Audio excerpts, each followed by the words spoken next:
In this video, I'm going to teach you how to use Obsidian Ring in Genshin Impact. It's a very easy process, so make sure to follow along. In this video, I'm going to teach you how to acquire and use the Obsidian Rings in Genshin. So, as of now, there are up to 5 Obsidian Rings in the game, and you will be able to get them by mixing 3 fragments into a full crafted ring. These fragments can be acquired from chests while exploring Netland. So explore Netland, and when opening Luxurious and other chests such as Precious, you will have a chance of getting them. If you don't get them right away, just keep opening chests. Essentially, by opening all of the available chests, you will be guaranteed to get them eventually.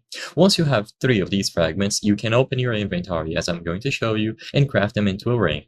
These rings are used to open blocked doors or barriers. So when you come across specific barriers in locations that I'm also going to show you, it is going to ask you to use one of the rings. So this is going to depend on the ring that you crafted. So there are green rings, yellow rings, and then azure rings. There might be other colors in future updates, but basically after you get the 3 fragments, open your inventory, and when you click on the item, when you look under your key items, you will find the craft option. By choosing the option to craft, you will receive the corresponding ring. And as you can see, these are the locations where you are able to use them to open the barriers. One of them, for the green one, is going to be right underneath of the signs of the canopy. So you go over to this waypoint, and then you go all the way down. You will keep falling down until eventually you come across a barrier roughly here. For the yellow ring, you will teleport all the way up over here and then go to this specific location.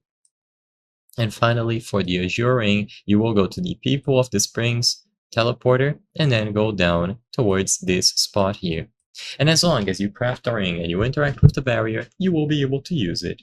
I hope I was able to help you on how to use Obsidian Ring Genshin Impact. If this video helped you, please be sure to leave a like and subscribe for more very easy tips. Thank you for watching.